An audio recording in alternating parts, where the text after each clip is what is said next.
topic of the talk is scaling retrieval. Retrieval's become like a much bigger topic over the past year or so, maybe a couple of years, because while OpenAI and Anthropic and Google provide these models that are really intelligent and good at reasoning, what they don't do is connect them to the relevant context from our own problems. People have frequently turned to retrieval as a solution to give the model the information it needs to reason over your data or for your use case, whether agentic or just regular chat with your PDF style use cases. I'm the founder and CEO of a company called Trieve, like Retrieve. The Trieve is currently live as of today on 30,000 plus websites, serving front-facing user queries, and it's a lot of scale. The reason why I wrote this talk is because founding a search company was kind of a humbling experience in that whenever you do a startup, you expect that you can kind of put all your code into a dumpster, and then as long as people want that general idea and topic, you can send it all the way to space and optimize later. It's not necessary to get it right the first time. Unfortunately, with search, it scales so fast and that scale kind of comes up on you so quickly that it wasn't the case. We really pretty much had to deal with things like Kubernetes and sharding and async workers from day one. It was brutal, especially for me personally. I deploy everything on a VPS. I'm a reverse proxy guy. I kind of don't use things like Vercel or normal hosting services. So getting into a startup, I was kind of expecting to be free of all this scaling at prod style challenges. And unfortunately, I made a search company, and that did not end up being the case. These are kind of my ats. If you want to follow along with the links, scaling-search.trieve.ai is where the presentation is hosted. So the things I want to cover in this talk is first, what's the latency by layer when you're kind of building one of these AI retrieval systems? And what should you expect that to be? And then quickly, fast typo detection and correction, then optimizing the vector inference, scaling ingest, and kind of lastly, and probably most interesting, sharding your actual search index. Okay, so latency by layer. I think that when people go into building search, or maybe AI in general, especially, I guess myself, I didn't know what kind of latency to expect. You use Google. Google takes about 1.5 seconds to load a search result. That feels relatively fast. You use something like Algolia doc search. That takes fractions of a second. And it's difficult to be okay, what should I be getting from my vendor out of the box? This is kind of a rough guide. So whenever a user types in a search query, you have to make a vector, sometimes called an embedding, for that search query. If you do that quickly, it should be about 15 milliseconds. Typo detection and correction is another millisecond. Then you have actually processing the scoring inside of your search database. This may be Elasticsearch, maybe AWS OpenSearch, Chroma, Quadrant, Weaviate, so on and so forth. Then you kind of have a re-ranking step. There's a technique called LTR, which is what Google uses, kind of like PageRank. It's where you combine multiple factors into a final score. Or you might be using a re-ranker from a company like Cohere or an open source one like BGE re-ranker large. And finally, you have that LLM stream, frequently called time to first token or TTFT. And that should be the bulk of your latency. That takes, at best, 200 milliseconds. A lot of times you're not so lucky and it can take seconds. One of the kind of heads up I wanted to give this section of the talk is whenever you stream your response back to the user, frequently we go with streaming as the way we communicate LLM responses. You can stream your search results first inside of whatever stringify JSON you're giving back to the user, and then the LLM completion second. And this can do a lot to make the user experience feel lower latency, because that search will come back in 45, 50 milliseconds, and then when the LLM completion comes back, it can be slower. There's kind of if you're working in coding environments, sometimes you can put this in the bottom right-hand corner of whatever their dev environment is, kind of where the LSP logs would go. And just doing things like this makes the experience feel a lot more smooth and less buggy. Okay, so fast typo correction. We have a really long blog on that here. It's a good read. I think it got over 40,000 views on Hacker News. It was #1 for a day or so. So that was kind of cool. like the interesting stuff. So vector databases like Chroma and Quadrant and Weaviate, so on and so forth, they don't handle typo correction. Classically, like Elasticsearch and OpenSearch do, but these vector DBs opt not to. The reason for that is multi-tenancy. Whenever we build these AI applications, frequently we have an architecture where you have many, many users, and each user has a different set of context that goes in their search system. And because of that, they all have different dictionaries. So imagine like I have 1,000 users, they import their code base for like a AI code chat type system. Now I have 1,000 different search indexes, and I have 1,000 different unique variable names and other, white space tokenized text to keep in context for when I do my typo correction. This means that I have to hot load that dictionary inside of a BK tree or SimSpell data structure every time they make a search to do their typo correction. And the vector DBs just I think, have a much more difficult time solving that multi-tenancy approach typo tolerance than the classical search engines like Elasticsearch and OpenSearch did, because they typically only have one dictionary at a time. So a lot of times you end up having to build your own at some point on top of the vector database you choose, if you don't use a system like Trieve. It's kind of all in one. And the heads up there is that the normal data structure you use is called a BK tree. So if you Google, how do I build typo tolerance, you're going to see BK trees. You shouldn't use a BK tree nowadays. There's a new data structure called SimSpell that is much, much, much faster. And if you ever find yourself building typo correction, I won't go into differences in the two, but it's a worthwhile thing to at least know or have a heads up on. Okay, so you figured out typo correction, or you decided that your system doesn't need it yet, and now you're kind of working on your first couple steps to making the latency feel better. I think the number one thing that you should do is stop using cloud APIs. Oh, I pressed the wrong button. Okay, stop using cloud APIs for your vector inference.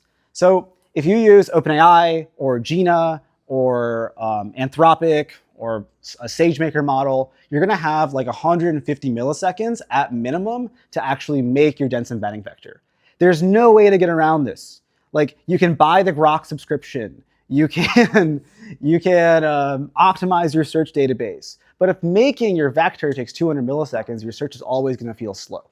So the first thing that you should do if you want to optimize your latency is self-host a model with Candle. We have a product that actually does this. It runs in VPC. There's another popular one maintained by a guy named Oliver Dehane. He works for Hugging Face. That repository is called Text Embedding Inference. And basically uses a Rust library called Candle as the runtime for the model instead of transformers.py, which is really kind of what creates this latency improvement. Oliver and us, we do a lot of extra work with Rust to optimize inter-process communication that also makes it faster. But the main thing is Candle. And there's kind of a hidden penalty to this latency that you may not think about, but is let's say you have an agent type system where the latency to the user doesn't matter very much. So what if it takes a second and a half? The LLM call is going to take 4 seconds no matter what. I think that the thing to be wary of there is, let's say that you have a relatively small data set, 1 million chunks. Typically, you can make a batch size of 30 whenever you call out to OpenAI or another server to get the embeddings back. So think of that as 33,000 batches. Because OpenAI takes 150 milliseconds, ingesting your 1 million chunks will take you 1 hour and 20 minutes. You're only at work for 8 hours a day. So if you want to iterate on your chunking strategy and you want to try different ways to position your data, having this 80-minute long ingestion makes it really easy to load up a quick A/B test. So whenever you migrate to self-hosting your inference or using a product like Tree Vector Inference, you get this time down to 8 minutes. And you can run a lot more experiments that way. So optimizing this vector, latency, I would say is a public service announcement. It can reduce a lot of frustration whenever you start to build with RAG or search in general. Okay, now I think ingest becomes the next biggest problem. You kind of heard me talk about it a little bit with the vector inference, but across the board, it's really painful to deal with ingest. This is the Katy freeway. I'm from a town in Texas called Katy. We have the largest highway in the world. This is the highway. It's frequently used as an image to describe American excess. I like it for describing the ingest problem, because ingest is over here on the right. It's like very slammed, like stop and go traffic. Search is on the left. It's pretty sparse. You're gonna have a lot less search queries than you do ingest queries. And your system has to deal with this without randomly causing traffic on the left, because all your servers get latency spiked from your large ingest jobs. Like, I think the hidden cost of having like RAG systems that search costs a lot of money, and it's not really like viable to have multiple search indices available at all times for like your dev environment versus your prod environment. So if you're trying to experiment with ingest, if you're trying to do like other things with your system, you need to be able to handle that without taking prod down or making your users suffer high latency. The thing here is, like, I come from a traditional backend web development background. There's a term called CRUD. Many of us might be familiar with CRUD, right? Create, read, update, delete. Whenever you build a normal web server, you're going to have like 4 routes for every resource. 2 of them are create, or 3 of them are create, update, and delete. We're used to handling that on our REST API or HTTP API server. Whenever you go to build a search system, that's gone. You can no longer handle your creates and updates and deletes on that HTTP server, because if you do, you're going to take prod down. So it's kind of like another public service announcement, but if you're going to get into building a search system, you have to adopt a worker-based architecture really, really early. This is kind of like one of the mistakes that we made early on. We had creates actually on the primary server. We got like our first couple of customers, they just took down prod. And then we lost our first couple of customers. So yeah, you got to use workers. The other interesting thing about this is use an ID system that allows you to upsert. So like, let's say that you decide on a limited portion of your data, like a train test split, that a new chunking strategy is better. And you want to quickly replace all the data in your search index. The clean way of doing that is an upsert. So like, you want to start with, a Blake 3 hash, like a SHA hash, like some other way of replacing your data easily. In Trieve, we basically have this concept of like a tracking ID, and we give every single resource a tracking ID. That way, like, external API consumers can define the resources with their native IDs. Yeah, like, trying to think of an interesting example of something like this, but in an inventory system, it'll be like the SKU of the item, right? And you kind of want to have something like this that you can use to upsert on. This is an image of our, like, if you go to our docs on the front page of them, there's like an architecture diagram for Trieve. Trieve is a very large service. It's 17 different services that all run in Cube. Not fun. Not what you want your startup to be, but is the reality. So like, basically the way Trieve works is there's the API server, and then we use Redis queues. Redis queues are kind of a cleaner solution than Kafka type queuing systems for the type of work we're doing, because we don't want to have like a preset number of producers and consumers. Our traffic is very unstable where we have like spiky ingest, and with Kafka-based queuing systems, it's very hard to scale your number of consumers in real time. So Redis is kind of like great because we can, the things in purple horizontally scale. So we can very rapidly horizontally scale our workers on the single-threaded Redis queues, which is really, really nice. And Redis is pretty fast. Yeah. Okay. This is probably like the most interesting, like, search-specific part of the talk. Sharding. So the way search kind of works is once you have more than 1 million documents in your search index, you just have multiple search indexes. You don't really like take one and put 100 million documents in it and build a fancy index over it. You just like split it up. And that's called a shard. So every shard will have an instance of whatever search library you're using. Commonly you'll have like Lucene, which is the ancient Apache version that Elasticsearch is based on. And then the newer one, like Pinecone uses, is called Face. So within a shard, you'll have multiple segments. Segments are like the actual indices. In dense vector search, these are called high navigable small worlds, HNSWs. And in traditional search, they're called IDFs, inverse document frequency indexes. what can happen is like, let's say you do a big ingest job and you ingest 1,000,000 chunks, or let's say you ingest 10 million chunks. You're initially going to have 10 segments of 1,000,000 documents. Now, throughout the day, some of your users delete their data. So you delete 4 million out of those 10 million different chunks. That's not going to happen cleanly off like segment 1, 2, 3, and 4. More commonly, you're going to have like one segment drop to 400,000 documents, another one drop to 700, so on and so forth. At the end of the day, whenever your traffic declines, you're going to want to merge these smaller segments together to restore your like average consistent size. And you have to do this like every day, kind of on a, it's not really a cron, but like kind of on a cron, which is really painful. And like, I think like another interesting thing is when we're like entering into AI and we're building these search solutions, we're not aware of the fact that this is like a thing. Classically, like search has been built by engineering teams where everyone on the team has search expertise. So like they just know Elasticsearch does this. And if you tell an engineer that's been doing search for 10 years, like, hey, try Pinecone, they'll just laugh at you because they know that Pinecone can't handle segment merges. So like, what's even the point, right? And I think like a lot of times whenever you go to evaluate your search solution or like system, it's worth asking this question like really early on. Other interesting things to know about sharding. So like there's a lot of documents on the internet now about optimizing the HNSW, which is the index for like your dense vectors. There's multiple like parameters you can change and tweak for HNSWs, particularly around like the way the graph gets built. And yeah, don't change that. Whatever the default your search vendor has is fine. You're not going to scale your search by changing the parameters of your HNSW. It's kind of like a tar pit. The reality is you're going to end up sharding. So like, you know, if anyone ever tells you like tune the HNSW, just tell them no.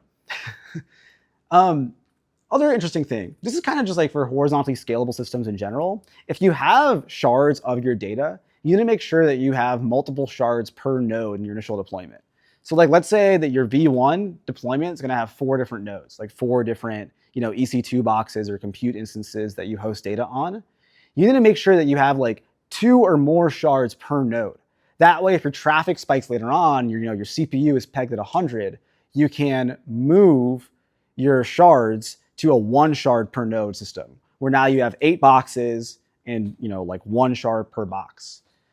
Yeah, like, you know, we messed this up. We had to migrate all of our data. It's miserable. Just remember, like, have more shards than you do nodes. Eventually, like, if you start seeing that CPU spikes, the way you're going to scale is by replicating the shards. So you might have like, so you'll start with 8 shards, 0 duplication, 0 replication on 4 nodes. Then you'll go to like 8 shards on 8 nodes. Then you'll go to 16 shards on 8 nodes. But in reality, it's like 8 times 2, where you have copies of every shard. And then your search traffic gets split across the 2. You know, like, we do this a lot, and it's kind of like a weird, different scaling pattern. There's like other things to be considered about with like the way thread pools work on shards. Like, depending on the search database you pick, the way threads get assigned to shards can differ. Elastic famously is like 1 thread per shard, which means that your Elastic compute is like, you'll never see the CPU on an Elastic search system spike of 20%, even if you have to buy more nodes. It's like a big kind of problem. Like, yeah, a lot of the new search databases do this differently, like better. So it's kind of like, if you're gonna scale, it's worth asking your vendor, okay, how do I handle like shards per thread pool? And yeah, that's it.